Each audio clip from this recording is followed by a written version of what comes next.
Okay, let's begin. So, welcome to World of Choices. I'm Cody McIntyre, Operations Manager for JA Northern and Eastern Ontario. For those of you who don't know about Junior Achievement, we are the largest youth business education organization in Canada. We help fill the gaps between business education by providing a variety of programs that touch on our three main pillars: financial literacy, work readiness, and entrepreneurship. The World of Choices event is designed to help you, the students, explore different career sectors in a truly interactive format.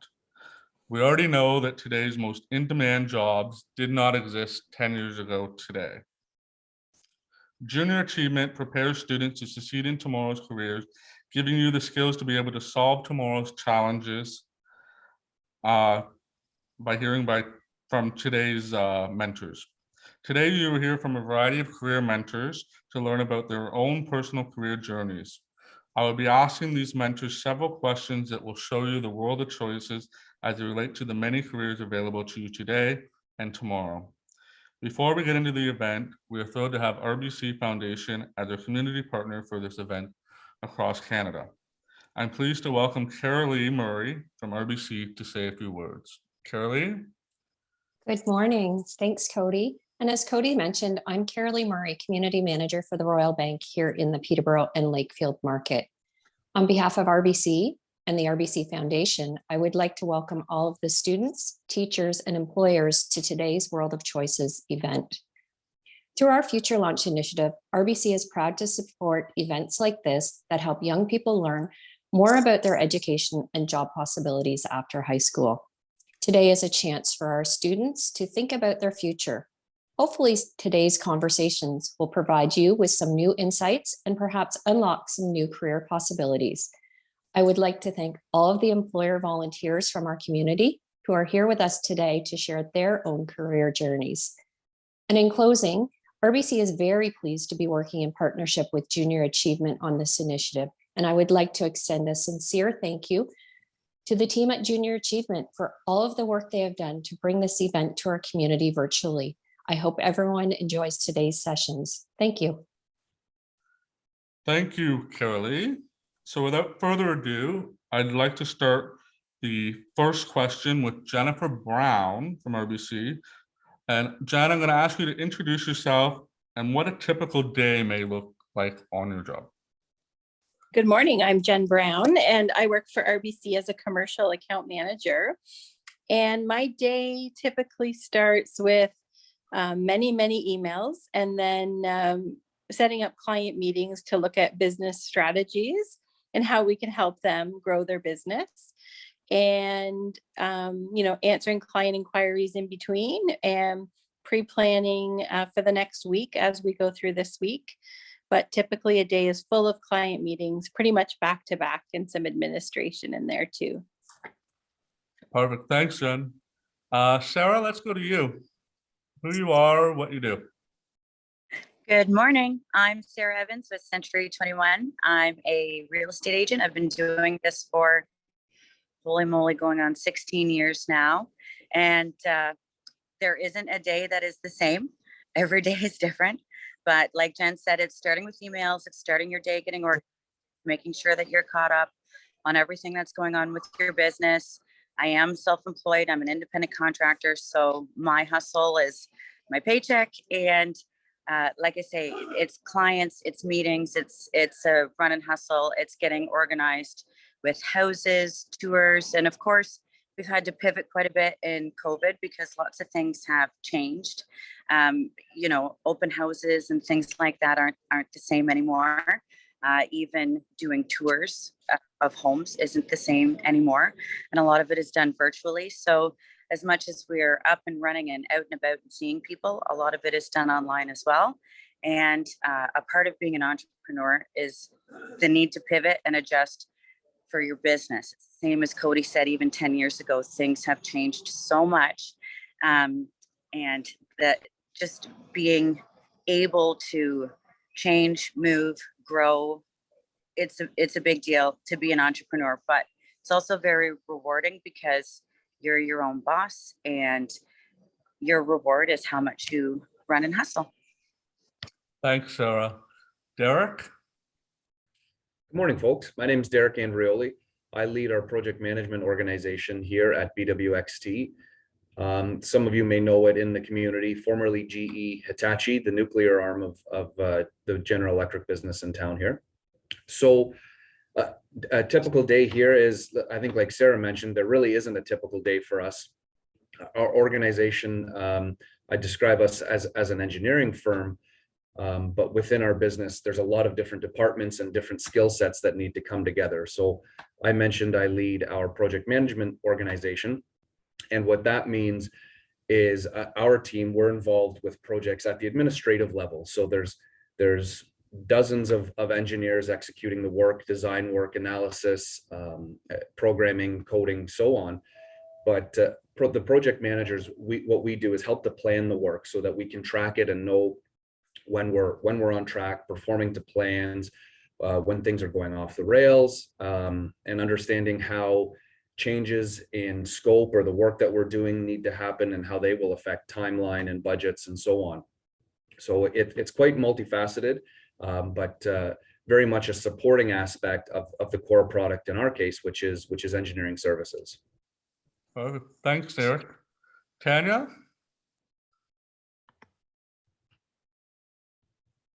You're muted. Try that again. There we go. So I'm Tanya Joy Bartlett. I'm the owner of New Beginnings Contracting Services. I'm a master electrician, heavy equipment operator, and AZ/DZ driver. So you can imagine my day is never the same. Some mornings I wake up, get aboard my truck, throw the load on, and I'm taking it out to a job site. Other mornings I'm at the office for meetings. Basically, my job entails a lot of customer service work. Nowadays, I'm having to get used to this virtual stuff to meet my customers because with COVID, we haven't been able to. Basically, from there, I organize my teams, get them out onto their job sites, and make sure that our customers are getting their quality production on our job sites that they need during the day and throughout the projects. Thanks, Tanya. Alan, we'll go to you, and you are muted. Good morning. Good morning. My name's Alan Hill. I'm the franchisee for Domino's Pizza in Peterborough, Ontario. And my typical day is never typical. Like many others, it starts off in my office, answering emails, sending out emails to take care of things in the paperwork realm of business. But then my job is to go out and to work with my managers and to work through my managers with their teams. My job is support. My job is to be a cheerleader. My job is to work and do what the stores need. If I show up at one of the stores and the most pressing need that they have is that they need a pizza delivered, or else it'll be later than what the customer wants, I'm on the road. There is no job that's outside of my realm. It's whatever the store needs at the time, whatever I can do in order to help my team succeed on a day-to-day and week-to-week basis. Perfect. Thanks, Alan. Jen, let's go to you, and you are muted as well. Hi, my name's Jen Meek. I am the Director of Marketing at Charlotte Products here in Peterborough. We are one of the manufacturers of cleaning products in town. We actually are a sister company to the Swish Group, Swish Maintenance. We're part of the Swish Group of companies. So we manufacture cleaning products and disinfectants, sanitizers, hand sanitizers, all of those things. So we've been pretty busy in the last few years, as you can imagine. We are a family-owned business here in Peterborough. I've been with the company for 16 years now, actually this week. And my role on a day-to-day basis is basically to support the team and the brands. The sales and marketing team are very closely aligned. We have to be working in sync in order to make sure that our products are promoted and the resources are available to sell them.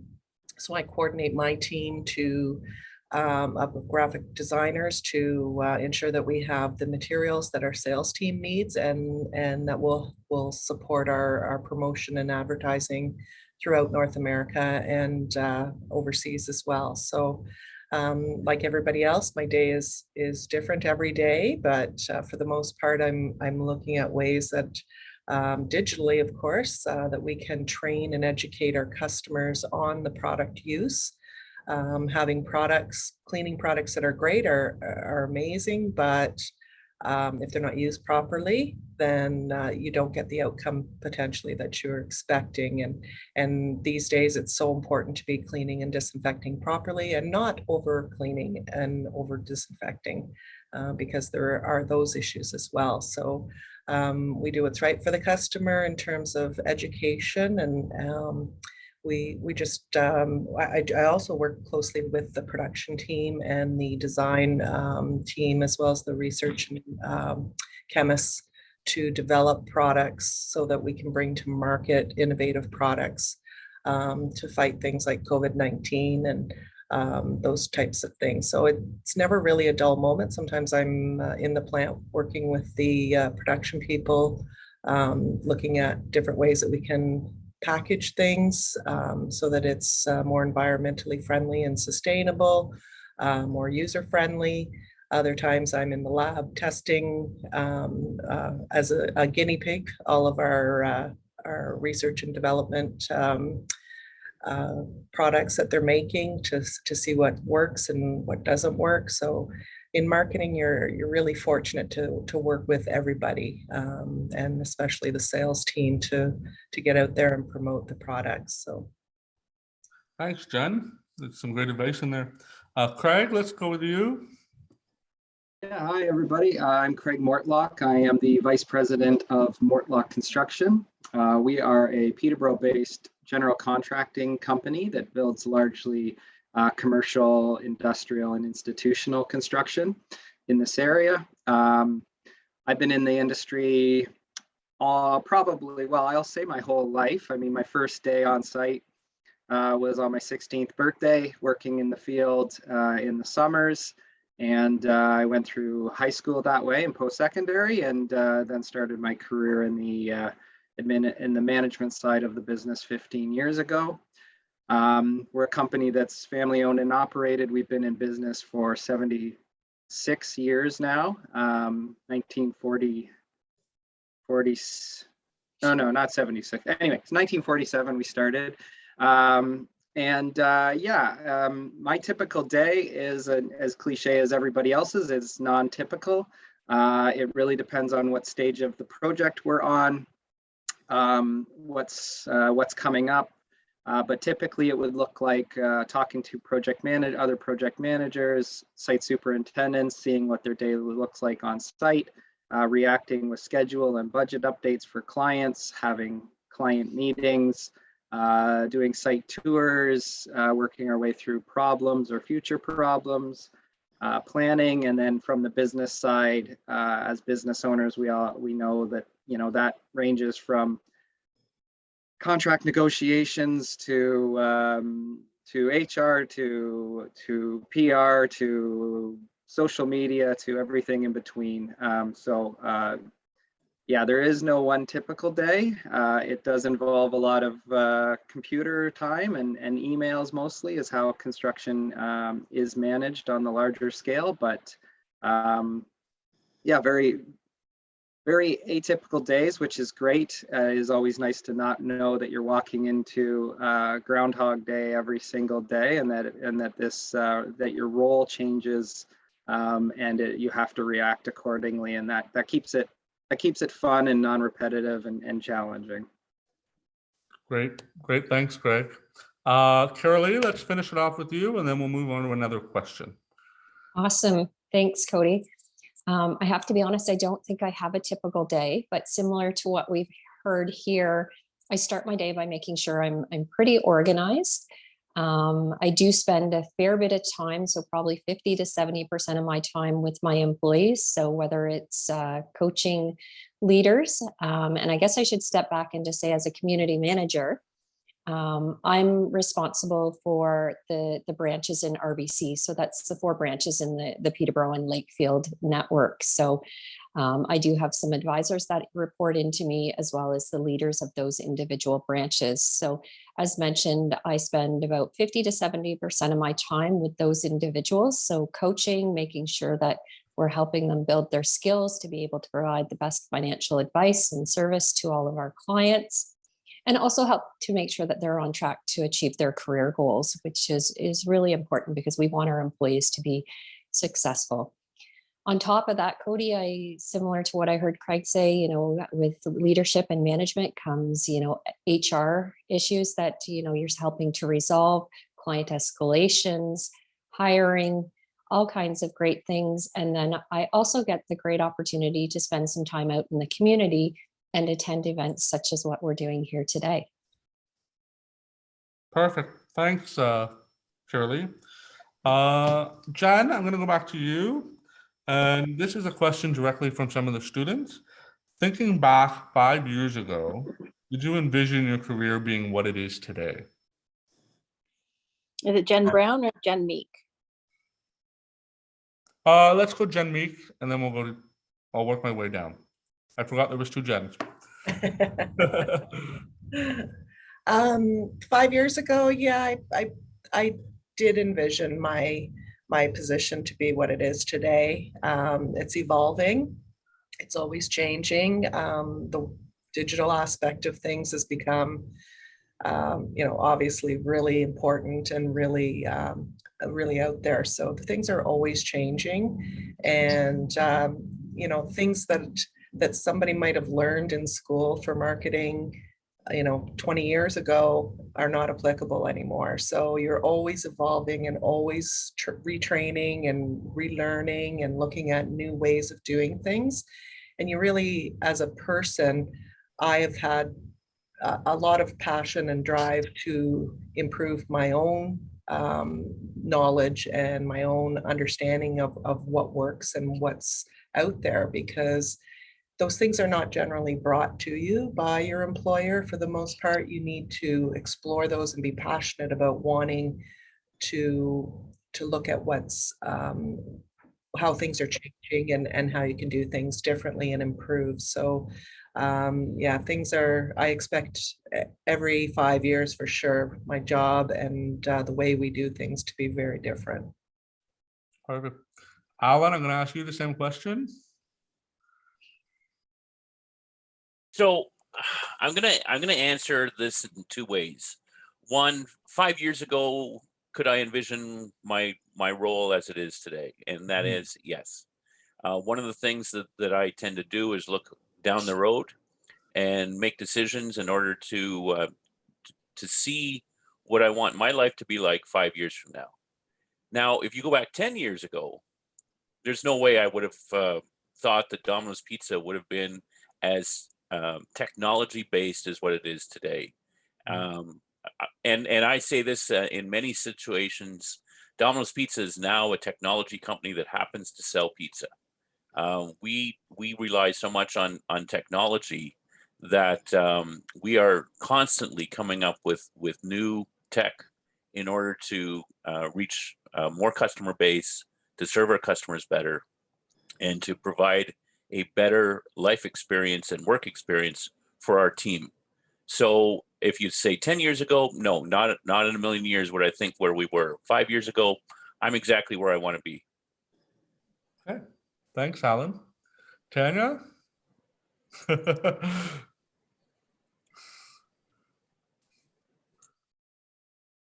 5 years ago, absolutely not. 5 years ago, I was quitting my job at the nuclear plant, didn't know what I was going to do. So from there, I went on to my AZ/DZ, got my heavy equipment tickets, got my master's license, and then still was like, okay, now what do I do? And that's when I started the business. It'll actually be 4 years, January 18th. And first year of business compared to now, complete opposites. Like, it was me and one apprentice. Now I've got a team of up to 25 staff in the field, and then I've got 6 people in my office now. So lots can change in a small amount of time, and you just never know where life's going to take you. It's amazing. It's absolutely amazing. Jen Brown? Thank you. I think that I knew that we'd always be helping clients and helping businesses and working in the community. From that perspective, it has not changed. But from the rapid pace of change itself that we're seeing at RBC, we've never seen change happen so quickly. Similar to the other individuals who have spoke, it's unbelievable. The digital evolution, how we're transforming, how we're serving our clients, and just the business and personal insights that we're receiving digitally. I can tell a business owner who's shopping in their store, who's eating at their restaurant, the demographics, where those individuals live. It's unbelievable. So it's really exciting. It's a little bit, and I think that you can stay along the path and do extremely well. But I think. Perfect. Thanks so much, Jen. Derek, let's go to you. Yeah, thanks, Cody. So yeah, I can say 5 years ago, I was aspiring for the role that I currently have here. So I was working towards this. I kind of knew what to expect. I've got an engineering background, but I've played in some less traditional engineering spaces within our business. But as I mentioned, I did aim to be in this role. So I kind of knew what to expect, but like many things, you have your expectations, and then where the rubber meets the road and you start working through the day-to-day, as we started talking about, there's always differences, whether it's naivety or just going with the flow. There's always unexpected aspects of the role, but that's what keeps it interesting and keeps me engaged. Thanks, Derek. Carolee, and then Craig will finish off with you. Awesome. Thanks, Cody. So I guess my answer is no. 5 years ago, RBC was just starting to roll my role out. So it was a new role to the bank. So I wasn't quite sure what that was going to look like. So what I did 5 years ago is, once I heard about the role, I started to, learn a little bit more, reach out to individuals in the role, and then start to build my capability once I had realized it was something I was really interested in and could see myself being in. I started to build the capabilities and skills and demonstrate them in the current role that I was in, so that when I had the opportunity for a community manager in Peterborough, that I was ready to go. Great. And Craig.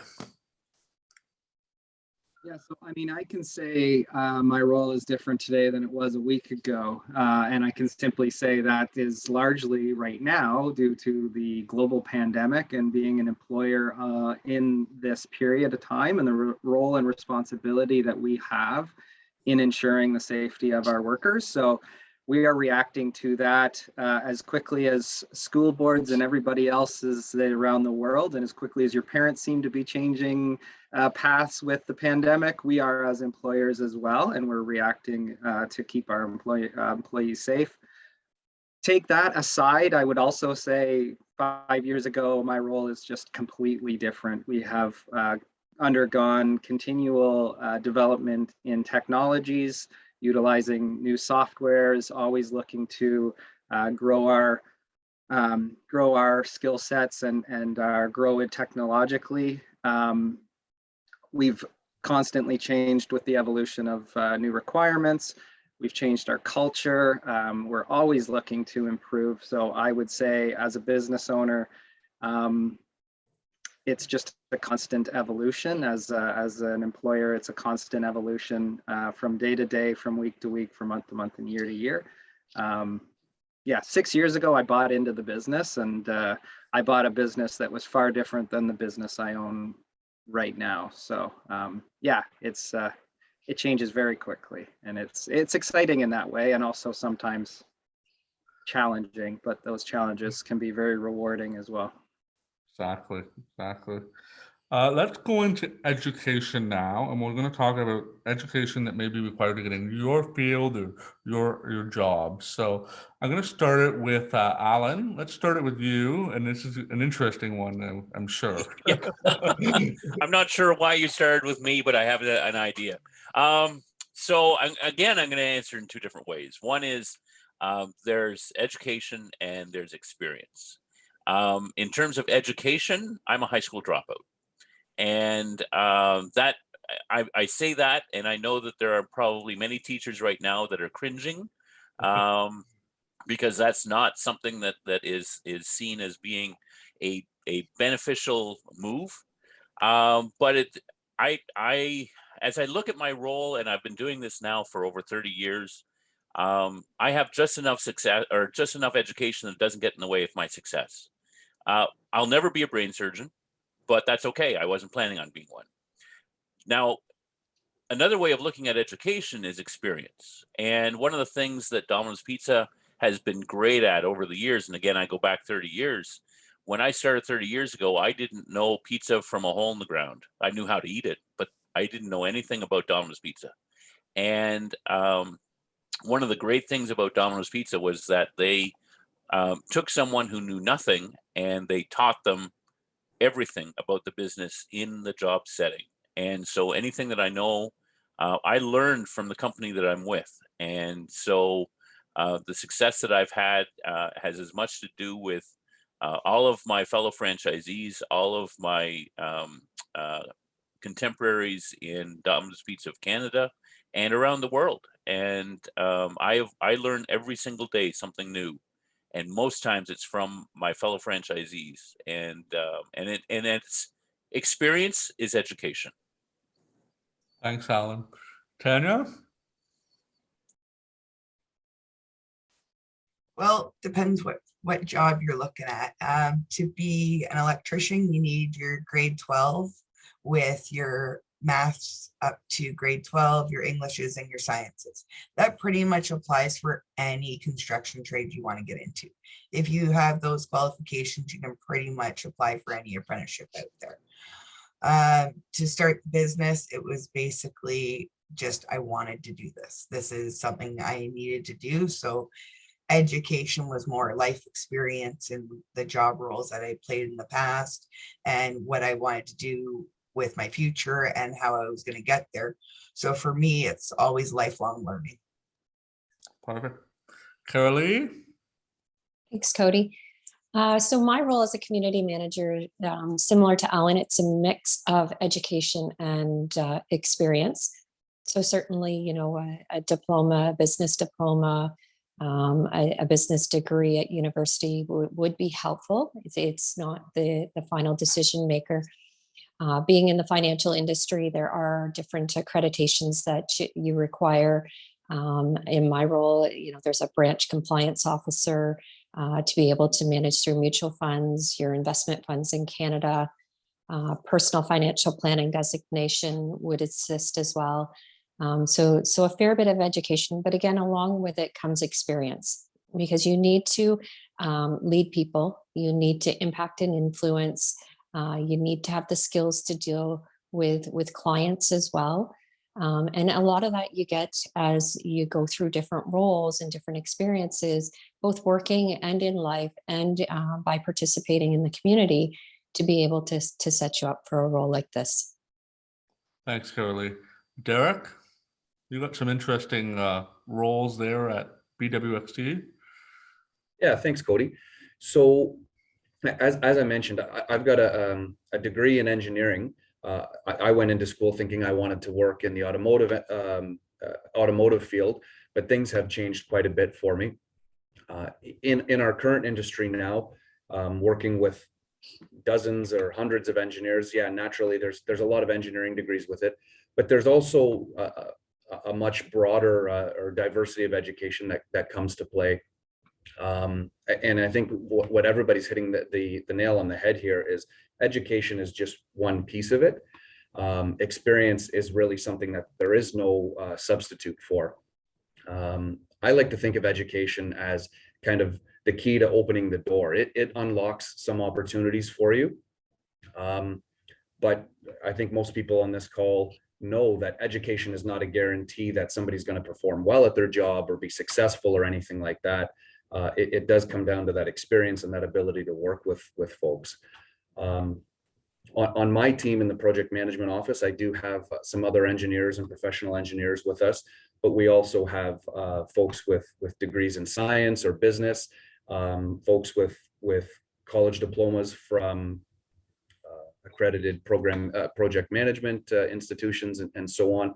So there really is, it really does run the gamut in terms of background. In a role like project management, the idea, or ideally, is being able to be that jack of all trades. So we don't need to zero in on any one specific education criteria, but what I do like to have in our team, and we find very helpful, is that diversity of experience. So whether I've got a member of my team from Business Development Canada, I've got folks who worked in industrial settings at the GE Motors facility, some traditional engineers, some project managers from the hospital. So really, it's that diversity that brings a lot of strength to it, and what people can draw from their prior experience that I see as the real value. Education just helps to open those doors. Yeah, thanks, Cody. Thanks, Derek. Some great advice there. And personally, for what I went to school for is not what I'm doing now. And I'm sure that's for a lot of you is the same thing. So Craig, I'm going to turn it to you. Yeah, so speaking generally, there's a wide variety of education and levels of education in our business, from university grads to apprenticeships to high school graduates, all the way through. There are many paths to a career in the trades. They can start in the field, and they can start in the classroom. Personally, my journey was, as I said before, on my 16th birthday.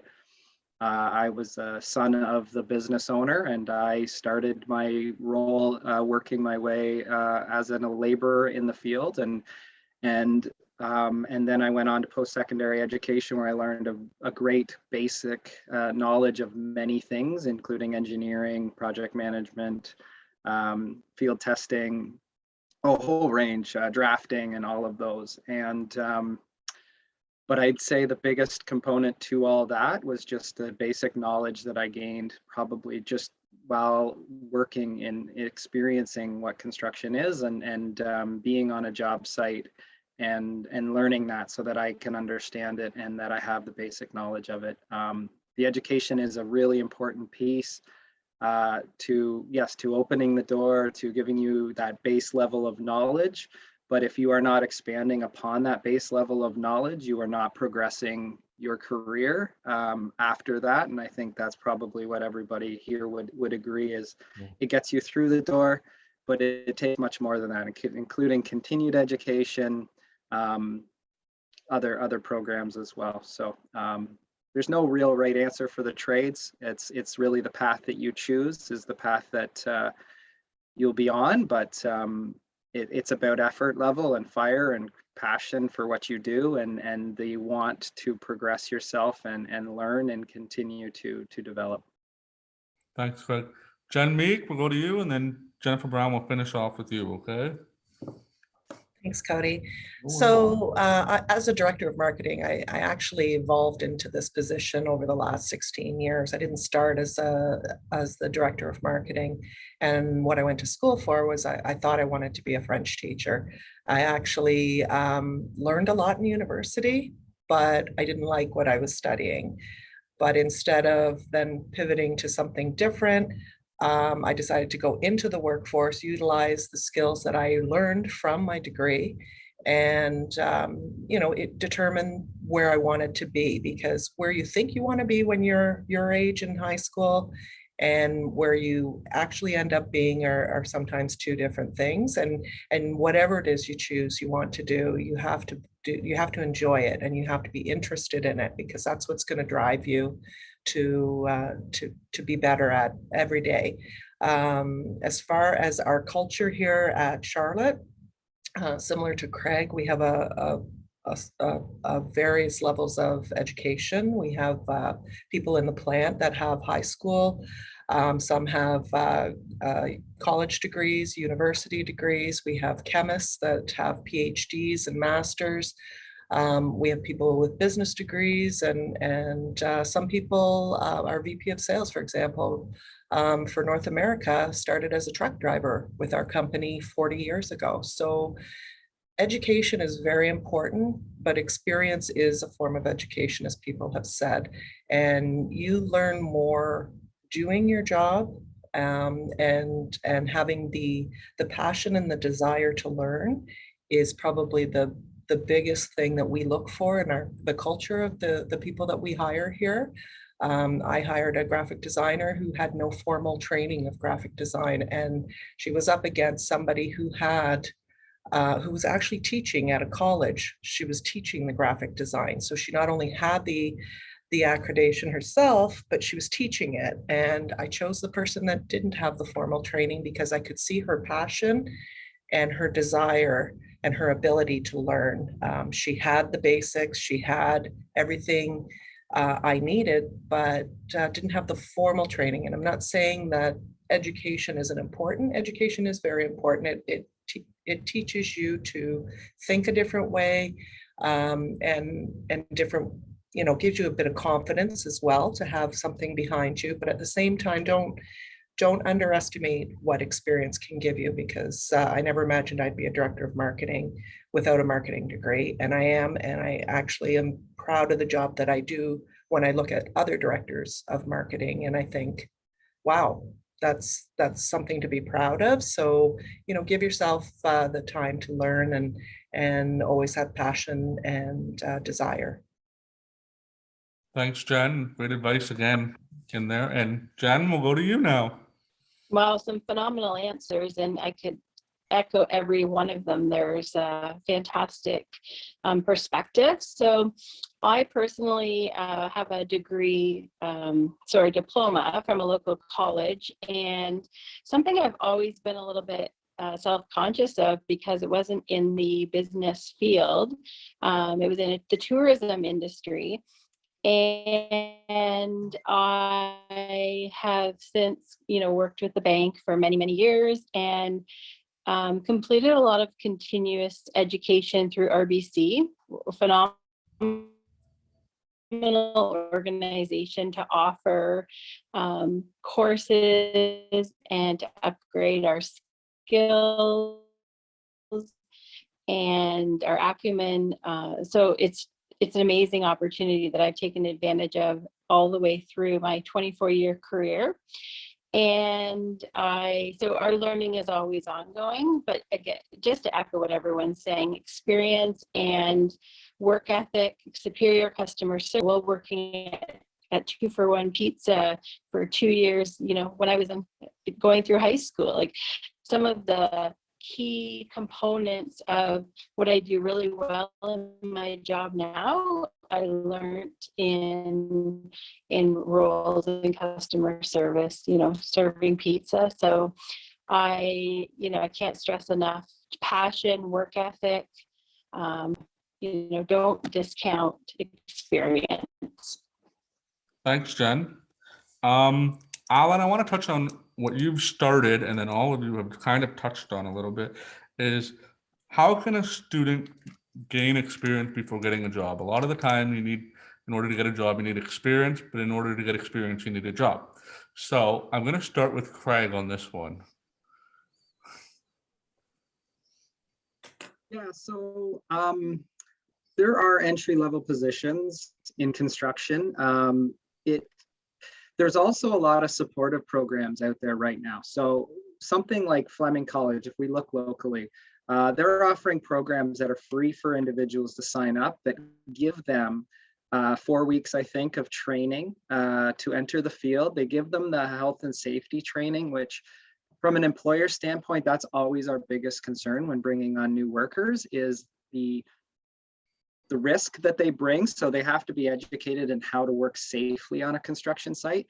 And that education takes time and resources. So bringing in a new employee is often a big investment because you have to have them trained and all of that thing before they put boots on the ground on the actual job site. So places like Fleming and other employment services are offering actually giving them training prior to entering the job site and prior to entering the field, which we've utilized, and it has been a huge assistance for us as employers and assistance for the new workers looking to break into the field.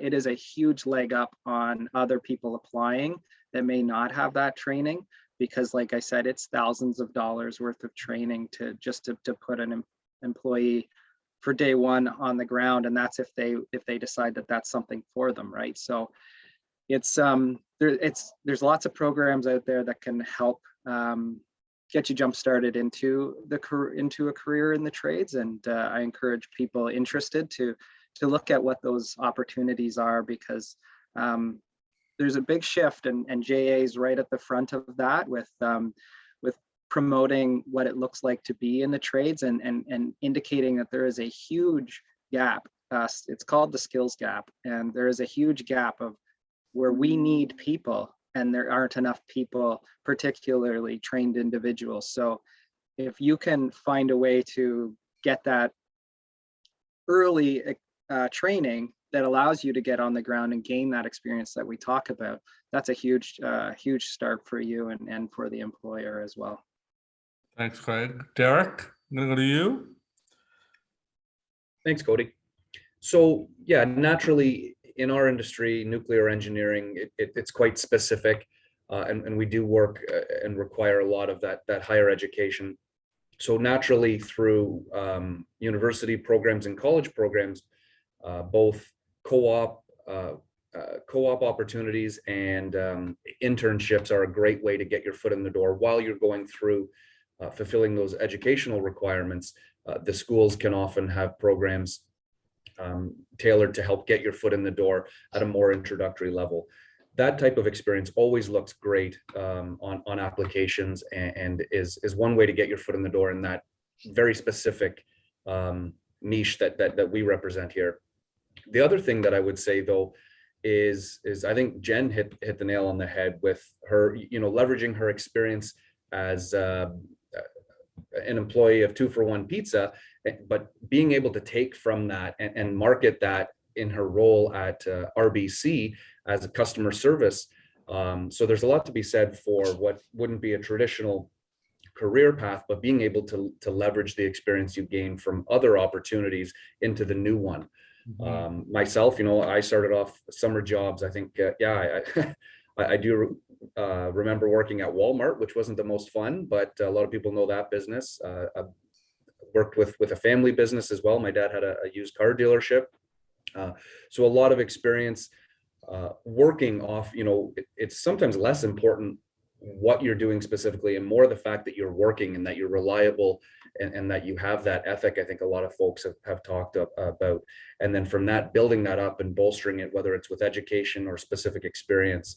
So lots of different opportunities, and oftentimes if you can't get your foot in the door of the realm that you're looking to break into, look for ways to leverage experience from other opportunities that you can, like I said, market it to a potential employer. Great advice there, Derek. Jen Brown, I'm going to go to you. Derek, you said it perfectly.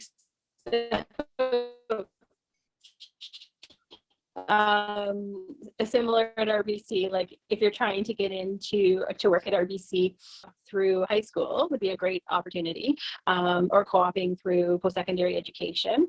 We also have internship programs, which we're really, really excited about. So something that you can speak to any Carolee or myself at any point about, and we'd be happy to direct. Also, you can always ask someone to mentor you, someone who's in that field currently. I find that that's a great opportunity when you can speak to someone who's in the job that you're looking to do, or working in a career that you would aspire to, that they would take some time to mentor you. That would be amazing. But to Derek's point, work ethic and when, wherever you're working, just taking those key career skills from, reliability to customer service. So I think that would serve you well. Great, thanks, Jen. Carolee, RBC, anything to add to what Jen was saying? Sure. I think, thanks, Cody. The only thing I would add is, certainly, one of the other opportunities that we haven't heard about to gain some of those skills is by volunteering, right? So you may not have employment opportunities, but certainly getting out in the community.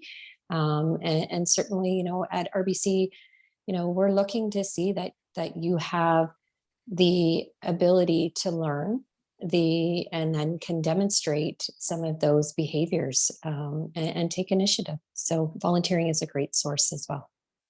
Excellent point, because you're all doing it right now today. So thank you. Alan, we'll go to you. So it's fun. This I love this question only because only because the target audience for this event is my workforce. And so, you come to me and you don't have experience. Awesome. Absolutely awesome. But what I will look for is whether or not you're a team player. And how do you show whether you're a team player? Well, do you give back to the community? Do you work with nonprofits? Do you work with charities? Are you on a sports team? Are you reliable? And if your references from those things show that you're reliable, show that you have a work ethic, show that you have the attitude, you are one of my candidates to work. And so if you don't have experience in what you're looking for, get experience, get some background in other things that it helps the community. When I talk about a team player, someone who's interested in giving back in any small way is someone who's a team player, and that's what I'm looking for. Thanks, Alan. One of the three things that I always look for in an employee is loyalty, reliability, and respect, and all the other stuff you can teach. Those are the three things that I always look for. Tanya, and then Jen Meek, will end with you, okay? Well, I agree with you, Cody. Those are three things that you can't teach. I'd also like to echo what Craig was saying. A lot of the programs that are out there that are government initiatives that are pushed through organizations like VCCS, Junior Achievers, Fleming College, they're all great programs to get into. There's also a lot of trade unions out there that are willing to take you on as an apprenticeship. But to be quite honest, I've been quite lucky with co-op students. So as they're coming out of their grade 11, grade 12, they decide to come work for us for a little bit, get their credits, and sometimes they just don't leave. And I think that's the best way for them to learn. But most of the guys that work for me, well, guys and girls that work for me, they grew up where, you know what, I just wanted to help my dad do this, or I needed to do this, so dad showed me how to do this. They couldn't find it there. They went and found a family friend, or they volunteered. A lot of employers right now through the pandemic, they're having financial issues. It's not that they don't want to take you on, but an easy way for you to get your foot in the door would be offer to volunteer for them for a while, prove that work ethic, and sometimes that can make a decision even when the finances may not necessarily be there for them. Other than that, I can just say, just don't give up. If it's something you want to do with your life, continue to do it. Thanks, Tanya. And Can Jen?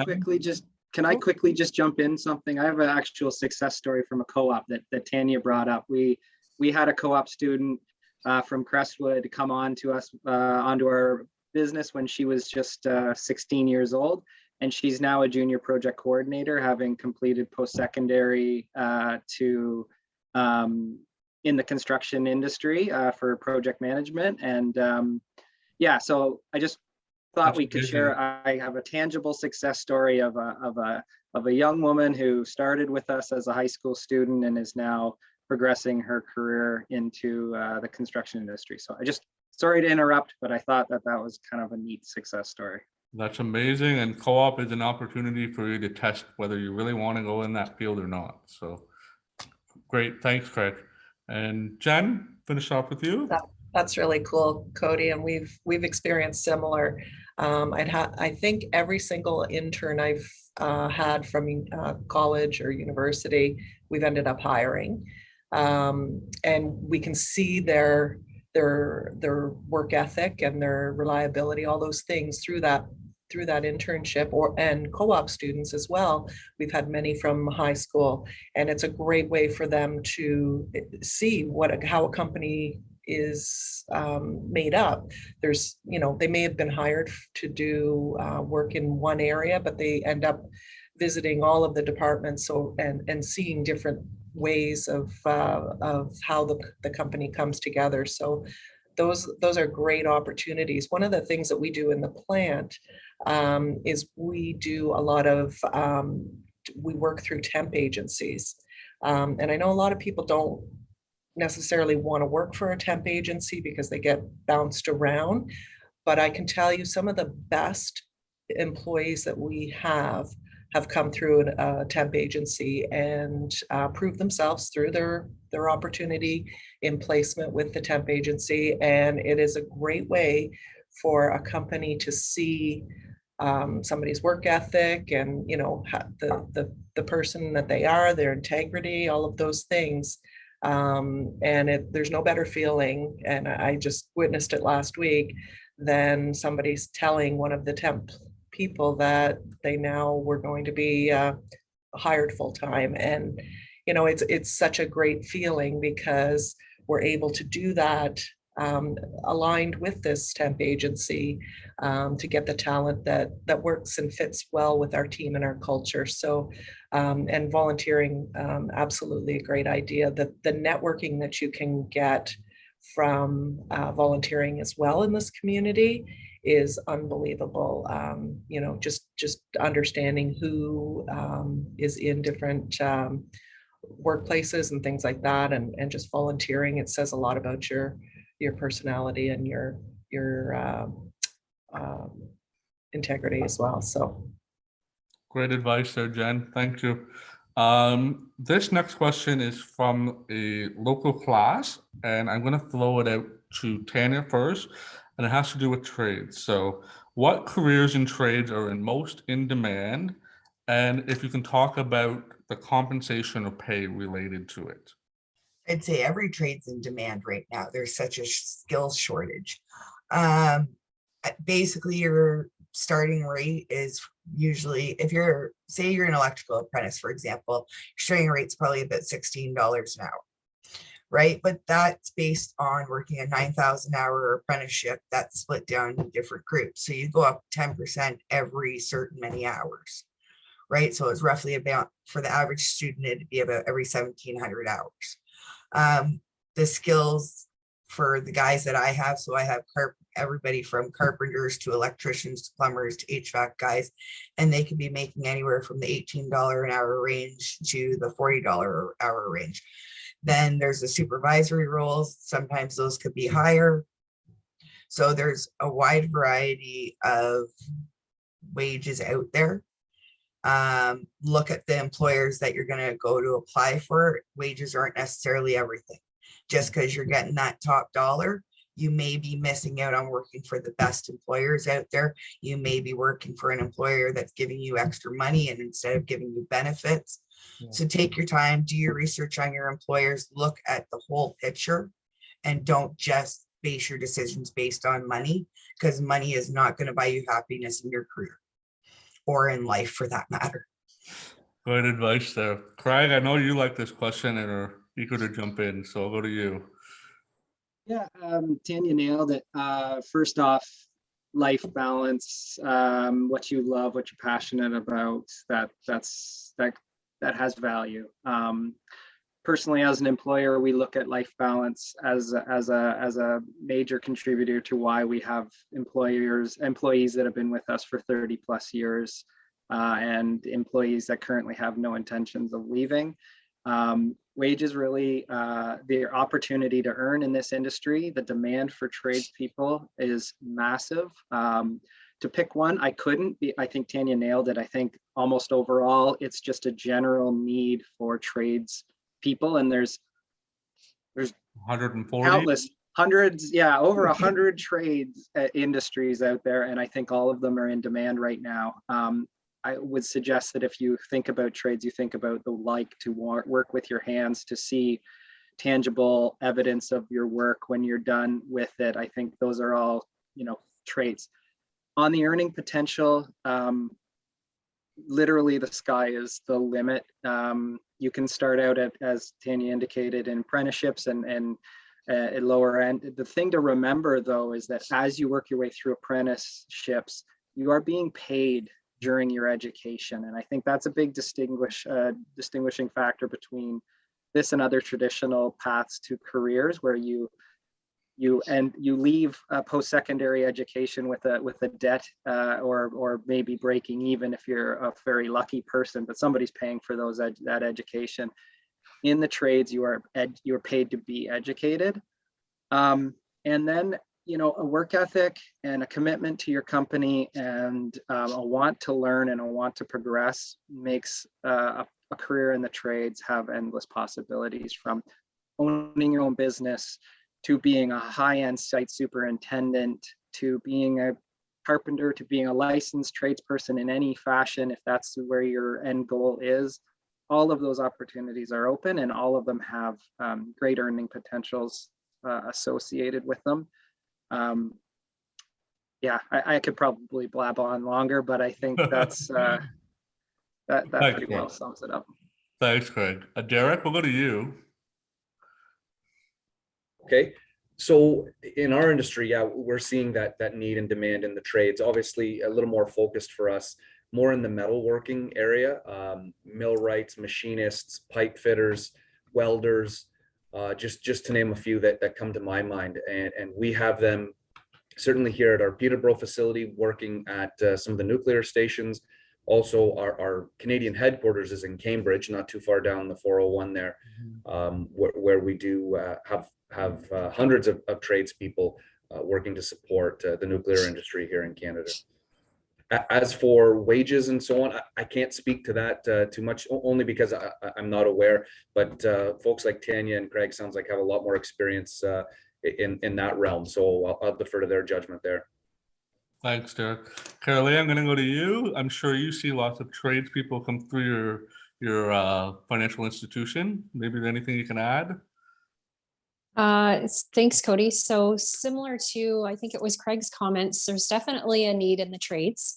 And I'm sure Jen Brown can attest, as well as dealing with some of the commercial clients, that, certainly retaining talent and having that talent in the trades is really important. Some of our employers have a great need, and it's a great opportunity, right? It's a great way to build your skill, find out what you love. There's so many trades out there, and certainly, from our end, certainly something that needs to be supported. Thanks, Carolee. Jen, anything to add? Jennifer Brown? I'm here, sorry, I was on mute. No, just that every client I speak to during our strategy meetings, the one biggest issue for our business clients is retaining and attracting, top talent. So it's a real issue and something we spend a lot of time speaking about. And, we were really happy to see the Trade and Technology School at Fleming College be built, and, hoping that really entices more people to get into the trades, because it's an incredible opportunity. And I think, that's pretty much all I have to add, but thank you. Thanks, Jen. Jen, the other Jen, I'm going to go to you. So absolutely, we're seeing, that there is a need in that area. And one of the things that we experience here is, because we're working so closely as various departments, the room for advancement in terms of the people in the production facility and in the warehouse, those people are growing within our company and taking on supervisor roles and things like that. So for us, it's then replacing those people in the warehouse in their positions. So yeah, definitely seeing a lack of trade applicants, and we're fully supported by the local community colleges to help fill those gaps. But there is a need and varying opportunities for those roles, as well as compensation. Thanks, Jen. Alan, I'm going to finish it off with you. And yes, culinary is a trade. Culinary is a trade, yes, and I'm not discounting it by any stretch of the imagination. But in my role, there's not a lot of trades that are actively in my business, Yeah. but there are trades that, as a business owner, that I make use of, if not daily, weekly. And I look for those people that have that same quality that I'm looking for in an employee. I'm looking for work ethic. And what does that mean when you're looking at a tradesperson? Well, they show up when they say they're going to show up. They do what they say they're going to do, and they charge what they say they're going to charge. That they're reliable, that they're trustworthy. And I am, when I find someone that I enjoy working with, I am slow to change, because when you find that great tradesperson who does the job that you need them to do, and you can trust them, they're not going anywhere. And I want to treat them like gold. And so any of the tradespeople that I have that work in my stores or on my stores, I want to treat them like a member of the family, a member of the team. They're an unofficial team, Domino's Pizza team member. Great. Thanks, Alan. Two-part question now. And I'm going to start it with Derek. What is the biggest obstacle you've overcome in your job so far? And it will probably, I'm going to guess, it's probably going to be one of your greatest successes too. Okay. Geez, I've been quite fortunate. One of the biggest obstacles. So I remember coming into the workforce. I would describe myself as quite an ambitious person. And I think that the theme that we've been describing here is kind of fitting. So I felt, I was ticking all the boxes. I had the requisite education. I wanted to move up through the ranks in the businesses, and it didn't seem to be happening fast enough for me. In hindsight now, I can look back, and it's what we've all been talking about here. It's because there really is no replacement for that experience.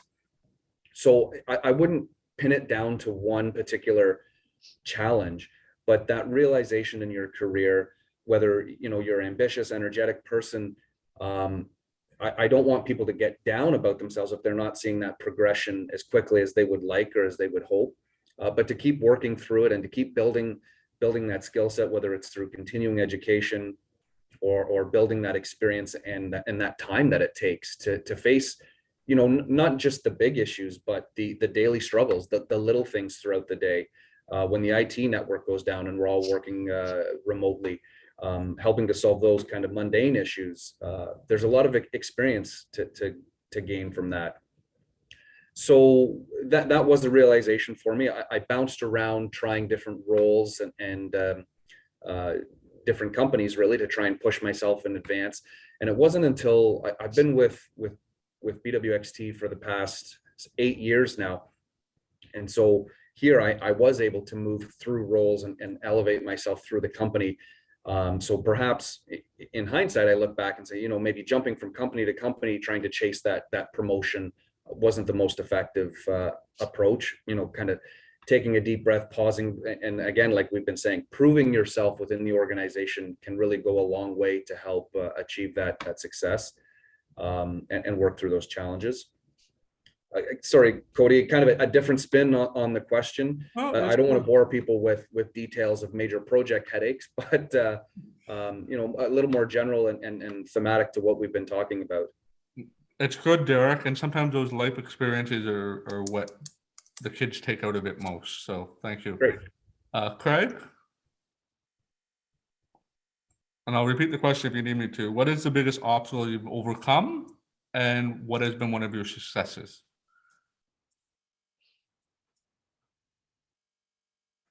You want me to go to someone else? Can't hear? Okay. Alan? Hold on. Here. So again, I'm going to go back many, many years ago. right when dinosaurs started using computers, and so that long ago. And it's funny because I alluded to it earlier in terms of the, am I where I wanted to be 5 years ago? And so when I think back, when I bought my first store, and we did everything by hand, absolutely everything. Inventory every night, orders taken by hand, all of that stuff.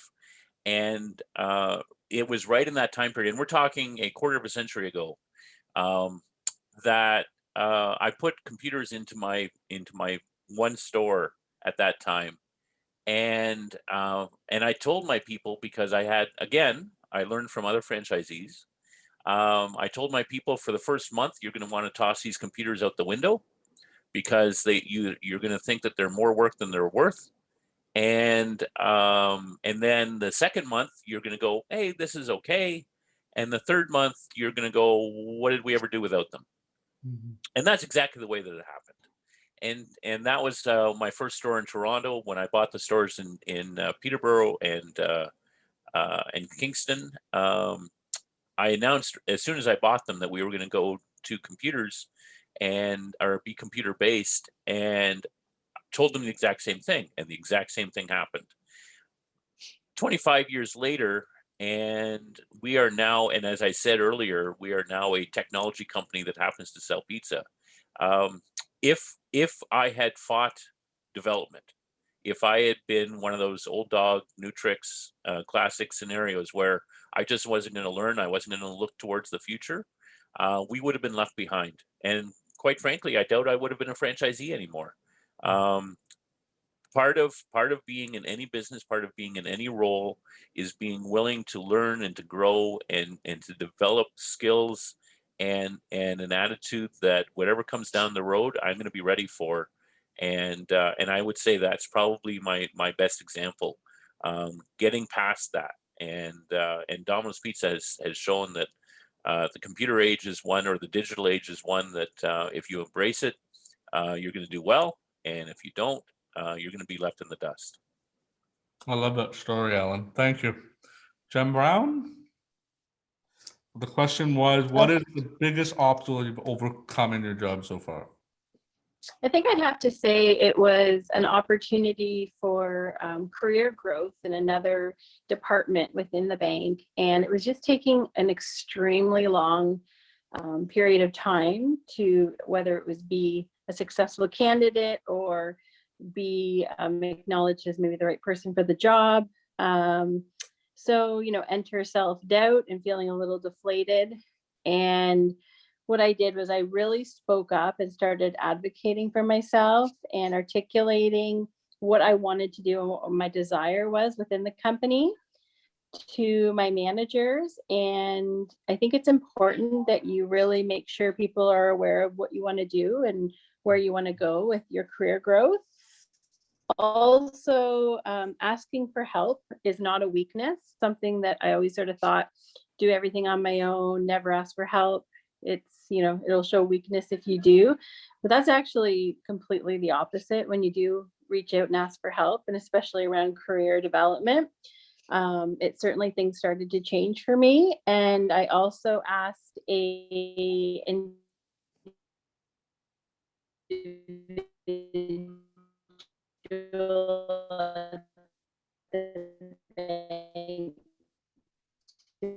be my mentor,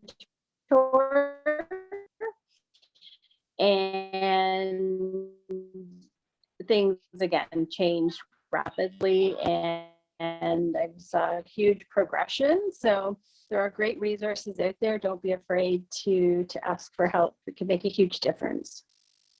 Thanks, Jen. Tanya?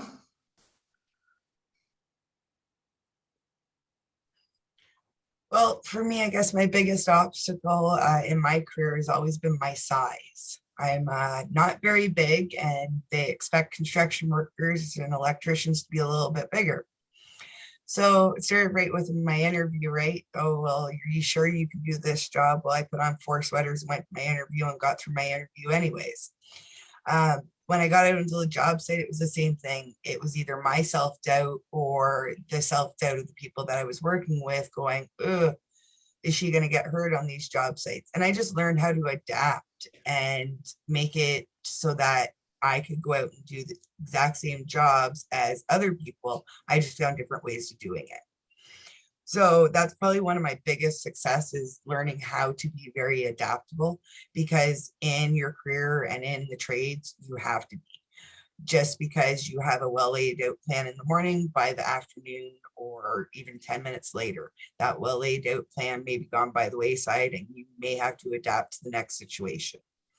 Especially in the pandemic, we've all had to learn to adapt even more. So I think that's probably the biggest obstacle that I've overcome, is just learning how to adapt to every setting that's out there and not being willing to give up on myself or allowing people's perceptions to weigh in on whether or not I'm going to continue down this career path, or if I'm going to elevate to the next career path, or whatever I want to do with my life. I've been the one that has to push myself to make those changes and get where I want to go. Thanks, Tanya. Jennifer Meek? Sorry. I was fortunate actually about 6 or 7 years ago that the company decided to work with a company in Toronto to develop some people in the company that they felt would be the next successors of some of the executive positions. Through that process, it was really interesting to identify and work with this team to determine what my weaknesses were. And one of the biggest obstacles I had was understanding that I had these areas that I needed to develop and nurture in order for me to succeed and further advance in the company. And my 2 things that were identified was that I wasn't a strategic thinker, and it's pretty difficult to be a director of marketing and not be thinking strategically and being very reactive. So I had to change my whole way of thinking to ensure that I was developing in this area. I was getting coaching and mentoring from both inside and outside of the company to help me with that. I never would have thought that having things that were identified as my weaknesses would have been such an obstacle for me, but it faced me every day, just trying to overcome them and change the way I thought. But it was the collaboration of the team and the mentors and the coaches and just my everyday passion to do things differently than what my normal way of doing them was. And I succeeded. Now my challenge is that not everybody else is as strategic thinking as I am. So now I'm trying to nurture some of my teammates along, but having success, driving or at least supporting my team in a strategic way, and the rest of the team is coming along too. So just identifying that you need help, or being told that was one of your areas that you needed to improve on was tough, but it was great. It was an opportunity. Thanks, Jen. Carolee, anything to add? Sure. So Cody, early in my career, I held myself back because I wanted everything to be perfect. I was afraid of making a mistake, and I was a little held back because of that. So one of my biggest learnings is that a mistake is a learning moment. So as long as you're not making the same mistake over and over again, it's okay to make mistakes and learn to realize that everything doesn't have to be perfect. What do I need to prioritize? What am I hoping to get out of what I'm doing? When do I need to pivot, and when do I need to let go of things? And certainly, through my learning experiences, that's something I have taken and shared with my employees and helped to create an environment where it's okay if you've made a mistake. We'll work through it together. Let's find what we've learned from it and what we're going to do differently going forward. So certainly it's okay to make mistakes, and really don't put that pressure on yourself. Great advice. Craig, I'm gonna come back to you. Anything to add? Yeah, I'm actually super glad my mouse crapped out on me there for a minute, because now I've had a chance to really think about this and hear these great answers. I have two things. One is evolution. So when I came into the business, we were faxing correspondence, if you can believe it. I may be dating myself here, but we've moved forward so far. And when we bought into the business, we really wanted to change culture, and we needed to move forward because honestly, in any business, but particularly construction, if you're not moving forward, you're falling behind. And we did not want to become, the woolly mammoth of Peterborough's construction industry and just age ourselves out of being competitive. So we've evolved. Evolution has been probably our biggest hurdle, and making sure that we're constantly looking to move forward, constantly looking to evolve and develop our culture and develop our technologies and just develop in general, look at how we can improve. And the biggest way to do that was I'm borrowing off others here, is just acceptance of flaws. So I think Jen Meek pointed out, her being evaluated and having a flaw pointed out. You have to identify, if it's self-identification, if it's identification of others, you have to take criticism and you have to learn from it. You can't. The biggest obstacle I see in my industry in development, in progression of a career, is the inability to accept one's own flaw and the inability to take accountability for it and move forward from it. And I see that in unsuccessful people as a standard trait. And I see the opposite of that in successful people. So the ability to accept a flaw, accept a mistake, accept anything, and the ability to accept that and learn from it and move forward from it and evolve from it. And that's business, that's personal, that's life. I think that's a huge thing and a huge springboard to success. So those would be two things I would definitely point out. Thanks, Craig. I'm going to add my own little take on this. So I am an individual with a hearing loss.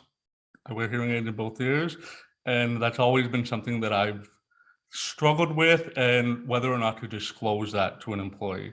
And I'm going to tell all of you, don't be afraid. We're all individuals. Don't be afraid to disclose a disability if you have one, because if that employer doesn't respect it, they weren't meant for you anyways. So that's just my little take on that. We're getting close to the end of the event, so I'm just going to do final thoughts or any words of advice, and then we'll wrap it up. Let's go to Jen Brown, please. Okay, so I'm going to probably just reiterate a couple things I've already said. Throw your self-doubt out the window and really realize that you probably have a lot of great skills and talent to bring to the role that you're looking for. And we all have self-doubt, and it can really stand in the way of our success. And I really love Craig's point around, the flaws and mistakes and your ability to accept it. I think that's incredible advice. That's actually, I'm going to take that away from today's event myself. So thank you, Craig. And the other piece was just asking, don't be afraid to ask for help. It's not a sign of weakness, and you can't do it all on your own. So those would be my pieces of advice for you.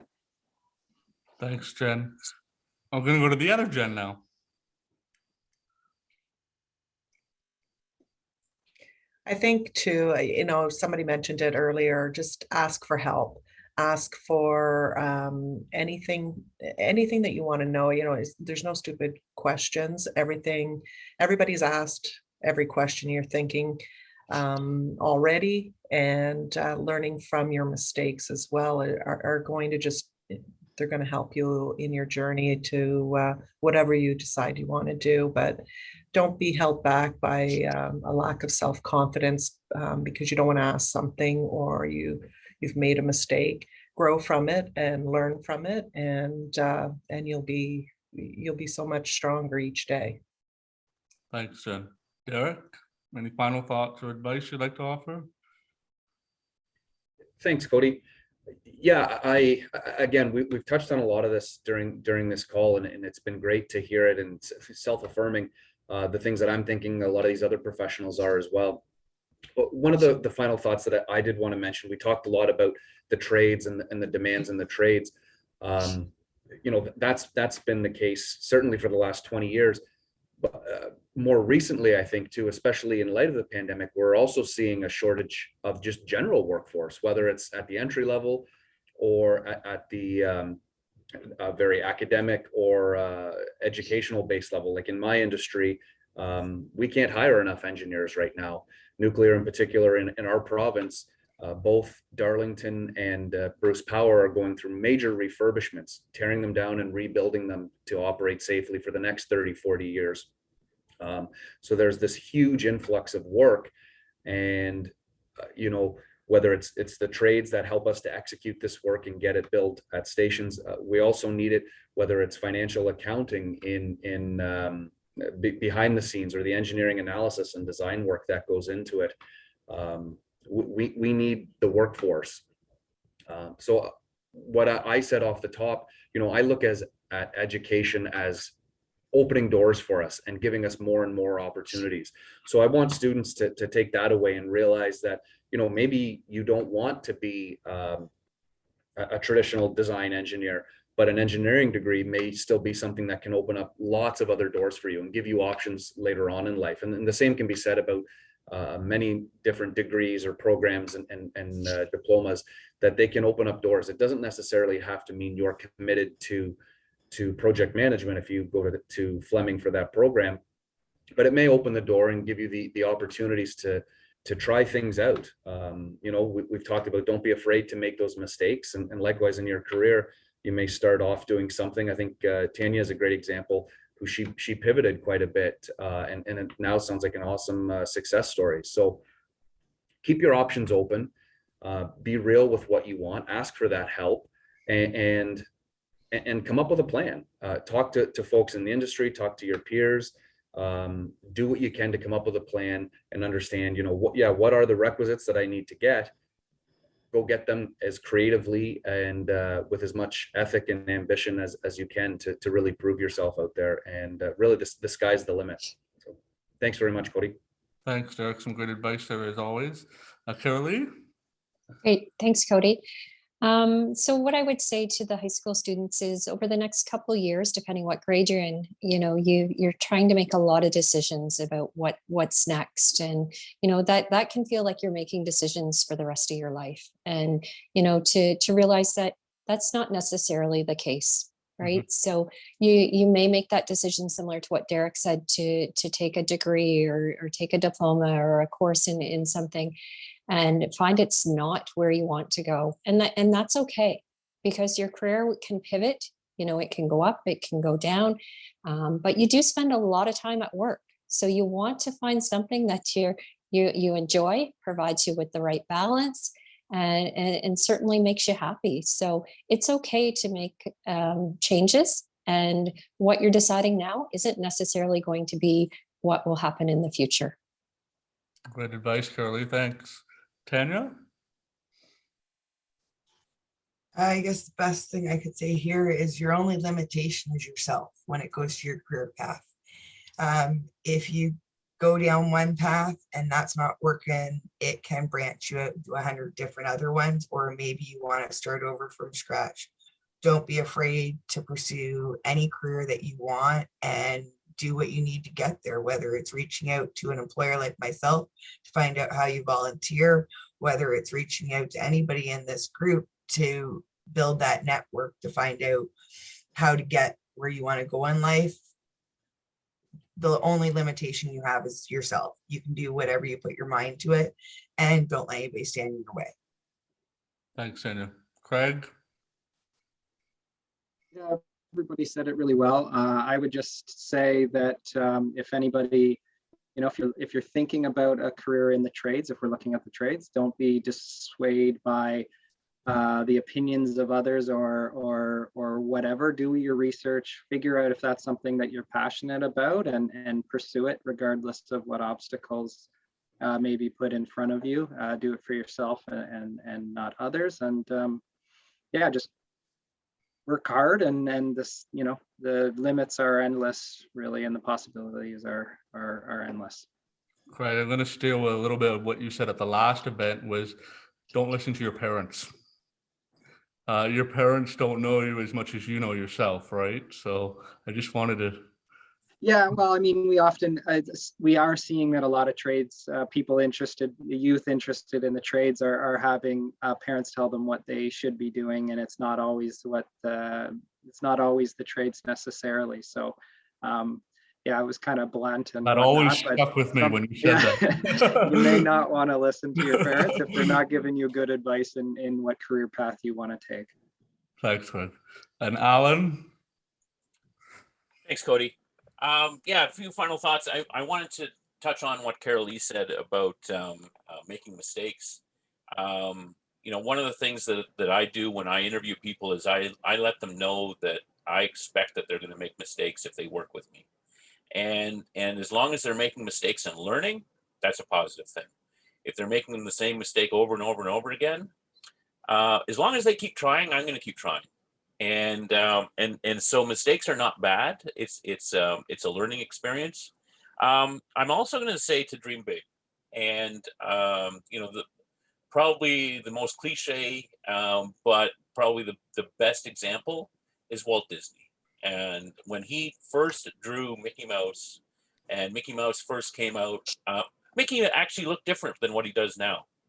So even Mickey can change. And I don't think in a million years did Walt Disney expect that what he was going to start with, was what was going to be the global company that it is today, actually buying other companies that do movies. And I don't think that he could envision that. So dream big. If you're going to look at being a business owner, like I am, dream big. Mm-hmm. And find mentors that are doing the things that you want to do, and either spend time with them or to learn what they do. If they're out of reach that you can't be in touch with them, find out what they do on a daily basis. I don't mean stalk them, but just find out what they do on a daily basis and do it. You're known by the company you keep. And so that's a positive and a negative. I'm going to give you a piece of advice that I gave my kids. I have kids that are 20s now.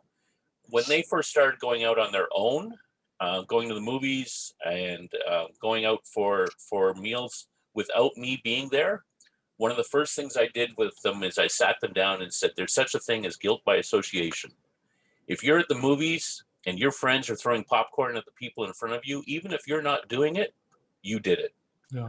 If you don't get up and walk away, or if you don't tell them to smarten up, and if they don't stop, walk away, then you're guilty as well. And that's unfair, but that's realistic.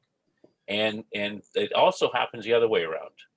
Guilt by association is also credit by association. That is, that if you're with people doing great things, then you're going to be credited with that as well. So pick your friends wisely, act with integrity, and again, dream big. Thank you, Alan, and thank you all for that great advice. I'm just going to share my screen here, and hopefully you can see it. Here we go. So that brings us to the end of the World of Choices event. I'd like to give one final thanks to all the mentors who joined us today. Hopefully hearing from them today has helped you solidify what your career may look like, or even expose you to a career you may not have even knew existed. Again, I would like to thank RBC for continuing to be a valuable community supporter for this event all across the country. To all our investors who make it possible for this event to be offered at no cost to students, we thank you tremendously.